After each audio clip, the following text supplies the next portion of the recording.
Hello दोस्तों, आप लोगों को फिर से एक बार स्वागत है। आज का जो वीडियो का टॉपिक है वो 8 क्लास के साइंस 16 नंबर चैप्टर जिसका नाम है धातु एवं अधातु। तो इस चैप्टर में सबसे पहले है सही विकल्प पर सही का निशान लगाइए। नंबर 1 प्रश्न में कहते हैं निम्नलिखित में से किसको पिघलाकर नया रूप दिया जा सकता। क नंबर में लोहा, ख नंबर में फास्फोरस, ग नंबर में सल्फर, ग नंबर में हाइड्रोजन। तो यहाँ पे आपका आंसर होगा लोहा। प्रश्न 2 में निम्नलिखित में से किसको पीटकर चादरों में परिवर्तित किया जा सकता है। क नंबर में जिंक, ख नंबर में फास्फोरस, ग नंबर में ऑक्सीजन, घ नंबर में सल्फर। तो यहाँ पे जो चादरों में परिवर्तित किया जा सकता है यहाँ पे क नंबर आंसर होगा जो कि जिंक होगा। तो ये था आपका 2 ऑब्जेक्टिव। अब है कि दूसरा क्वेश्चन देखते हैं।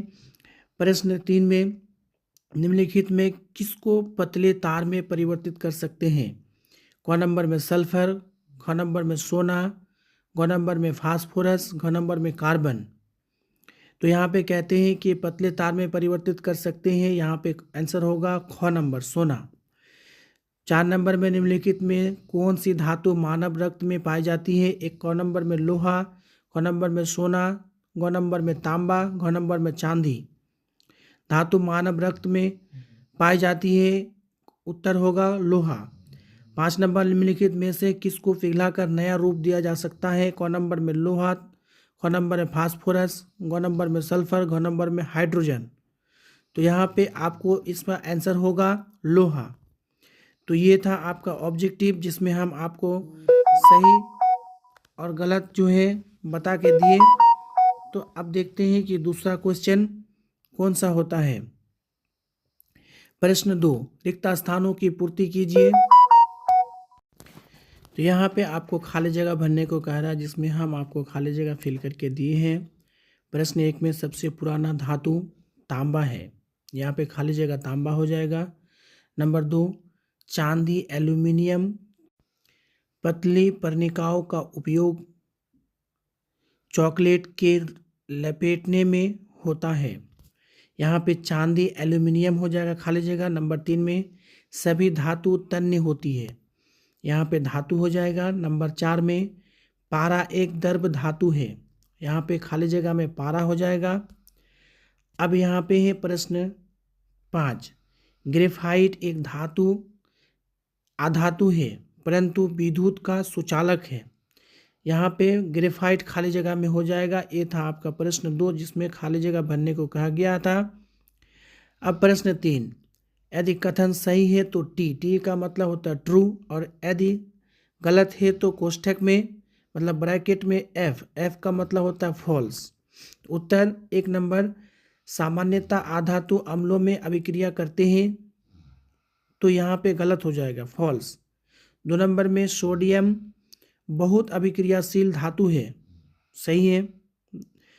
नंबर 3 कॉपर जिंक सल्फेट के विलयन में जिंक विस्थापित करता है, फॉल्स, यह भी गलत है।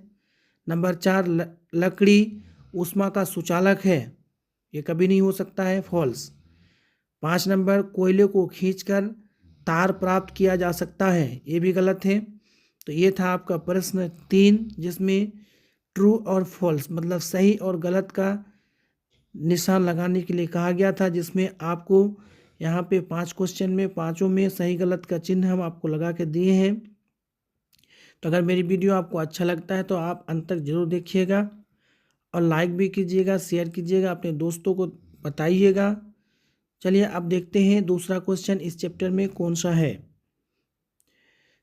प्रश्न 4 नीचे दी गई तालिका में गुणों की सूची दी गई है, इन गुणों के आधार पर धातुओं और अधातुओं में अंतर कीजिए। उत्तर यहाँ पे है क्रम संख्या 1 नंबर में, और यहाँ पे है गुण। चमक धातु है, अधातु नहीं है। तन्यता धातु है, अधातु नहीं है। आधात वर्धित्या यहाँ पे ये धातु है, अधातु नहीं है। कठोरता भी धातु है, अधातु नहीं है। ऊष्मा चालकता ये भी धातु है, अधातु नहीं है। विद्युत चालकता ये भी धातु है, अधातु नहीं है। तो ये था आपका प्रश्न 5, जिसमें हम आपको इस तालिका में बता के दिए हैं। तो आपको अगर समझ में आ जाए तो बहुत अच्छी बात है, ना समझ में आए तो कमेंट कीजिए। अब है प्रश्न 5, निम्नलिखित के लिए कारण दीजिए।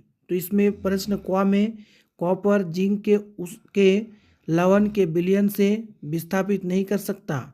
उत्तर, कॉपर जिंक के उसके लवण के विलयन से विस्थापित नहीं कर सकता क्योंकि 1 नंबर, विस्थापन अभिक्रिया में एक धातु केवल उस धातु को विस्थापित कर सकती है जो उसमें कम अभिक्रियाशील है। नंबर 2, जिंक कॉपर से अधिक अभिक्रियाशील धातु है। नंबर 3, अतः कम अभिक्रियाशील कॉपर अधिक अभिक्रियाशील जिंक को उसके विलयन से विस्थापित नहीं कर सकता। तो ये था आपका क नंबर, जिसमें कहता है कॉपर जिंक के उसके लवण में विलयन से विस्थापित नहीं कर सकता। इसमें हम आपको 3 पॉइंट दिए हैं और उत्तर में भी बताए हैं, तो बहुत ही ज़्यादा महत्वपूर्ण है। तो इसको आप देखिए, समझिए, अगर नहीं समझ में आए तो कमेंट्स कीजिए। अब देखते हैं दूसरा पॉइंट।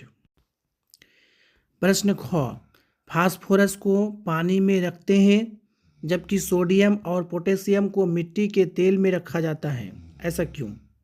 उत्तर, फास्फोरस को पानी में रखते हैं जबकि सोडियम और पोटेशियम को मिट्टी के तेल में रखा जाता है क्योंकि नंबर 1, फास्फोरस हवा से अभिक्रिया करके जल जाता है, इसलिए इसे पानी में रखा जाता है ताकि यह हवा से दूर रहे। नंबर 2, सोडियम और पोटेशियम जल से तीव्र अभिक्रिया करते हैं और हाइड्रोजन गैस उत्पन्न करते हैं। नंबर 3, इसलिए इन्हें जल से दूर रखने के लिए मिट्टी के तेल में रखा जाता है जिससे ये अभिक्रिया ना करे। तो ये था आपका क्वेश्चन, फास्फोरस को पानी में रखते हैं जबकि सोडियम और पोटेशियम को मिट्टी के तेल में रखा जाता है। तो ऐसा था क्वेश्चन जिसमें हम आपको बताएं और बहुत ही अच्छी तरीके से आंसर दिए हैं। अब देखते हैं दूसरा पॉइंट। प्रश्न ग, नींबू के अचार को एल्यूमिनियम पात्रों में नहीं रखते हैं, ऐसा क्यों? उत्तर, नींबू के अचार को एल्यूमिनियम पात्रों में नहीं रखते हैं क्योंकि 1 नंबर, नींबू के अचार में अम्ल होता है। नंबर 2, अम्ल धातुओं से अभिक्रिया करके धातु के लवण और हाइड्रोजन गैस उत्पन्न करता है। नंबर 3, यह अभिक्रिया एल्यूमिनियम पात्र को क्षारित कर देती है और खाद्य पदार्थ को खराब कर देती है। नंबर 4, इसलिए नींबू के अचार को धातु के बने पात्रों में नहीं रखा जाता है। तो ये था आपका प्रश्न ग, जिसमें हम आपको बताए हैं। अब देखते हैं दूसरा पॉइंट। प्रश्न 6, नीचे दिए गए कॉलमों का मिलान कीजिए कॉलम 1 और कॉलम 2 में। नंबर 1, सोना है आभूषण। नंबर 2, आयरन है मशीनें। नंबर 3, एल्यूमिनियम खाद्य सामग्री लपेटना। नंबर 4, कार्बन मतलब ईंधन। नंबर 5, तांबा बिजली के तार। नंबर 6, पारा मतलब थर्मामीटर। ये था आपका मिलान चिन्ह जो हम आपको सीधा सीधा करके मिलान करके बताए हैं। अब देखते हैं दूसरा क्वेश्चन जो आपको बहुत ही ज़्यादा महत्वपूर्ण होगा। प्रश्न 7, क्या होता है जब प्रश्न क में मैग्नीशियम रिबन के दहन के फलस्वरूप प्राप्त राख को जल में घोला जाता है और इसमें लाल लिटमस पत्र काला हो जाता है? उत्तर, मैग्नीशियम रिबन के दहन के फलस्वरूप प्राप्त राख को जल में घोला जाता है और इसमें लाल लिटमस पत्र डाला जाता है तो देखा जाता है कि लाल लिटमस पत्र काला या नीला हो जाता है। इसका कारण है कि मैग्नीशियम का दहन होने पर मैग्नीशियम ऑक्साइड बनता है जो एक अधातु ऑक्साइड है। जब इस ऑक्साइड को पानी में घोला जाता है तो यह मैग्नीशियम हाइड्रो ऑक्साइड का क्षारीय विलयन बनाता है और क्षार लाल लिटमस पत्र को नीला या काला कर देता है। तो ये था आपका क नंबर, जिसमें हम आपको उत्तर दिए हैं। अब अगला पॉइंट देखते हैं। अब प्रश्न ख, बंद शीशी में जलते चारकोल को डालकर पानी डाला जाए और नीला लिटमस पत्र डाला जाता है, शब्द समीकरण लिखिए। उत्तर, बंद शीशे में जलते चारकोल को डालकर पानी डाला जाए और नीला लिटमस पत्र डाला जाता है तो देखा जाता है कि नीला लिटमस पत्र लाल हो जाता है। ऐसा इसलिए होता है क्योंकि चारकोल का दहन होने पर कार्बन डाइऑक्साइड गैस बनती है। जब इस गैस को पानी में घोला जाता है तो कार्बोनिक अम्ल का विलयन बनता है और अम्ल नीले लिटमस को लाल कर देते हैं। ये था आपका पॉइंट ख, जिसमें हम आपको उत्तर दिए हैं। अब देखते हैं अगला पॉइंट। अब प्रश्न 8, गोलू ने एक बोतल में सोडियम हाइड्रोक्साइड का विलयन बनाया और इसमें लोहे की कुछ पील डाली। एक जलती हुई माचिस की तीली शीशी के मुंह पर रखा तो पॉप ध्वनि के साथ माचिस की तीली भभकर जलने लगी। बताइए कौन सी गैस निकली। बहुत ही ज़्यादा महत्वपूर्ण क्वेश्चन है। उत्तर, गोलू ने एक बोतल में सोडियम हाइड्रोक्साइड का विलयन बनाया और इसमें लोहे की कुछ पील डाली। एक जलती हुई माचिस की तीली शीशी के मुंह पर रखा तो पॉप की आवाज़ के साथ माचिस की तीली भभकर जलने लगी। ऐसा इसलिए हुआ क्योंकि सोडियम हाइड्रोक्साइड विलयन में लोहे की कील डालने पर लोहा विलयन से अभिक्रिया करके हाइड्रोजन गैस उत्पन्न करता है। यह हाइड्रोजन गैस शीशे में जमा होती है और जब इसके मुंह पर जलती मोमबत्ती रखी जाती है तो यह गैस दहन होकर विस्फोट करती है, जिससे पॉप की आवाज़ आती है। इसी दहन से मोमबत्ती की लो भभकती है। इस प्रकार हाइड्रोजन गैस की उपस्थिति का पता चलता है। ये था आपका 8 नंबर क्वेश्चन, जो बहुत ही ज़्यादा महत्वपूर्ण है इस चैप्टर में। तो आपको इस चैप्टर में देखना चाहिए। अगर वीडियो मेरी अच्छी लगती है तो लाइक कीजिए, शेयर कीजिए, सब्सक्राइब जरूर कर लीजिएगा। अगर फेसबुक में देखते हैं तो फॉलो जरूर कर लीजिएगा।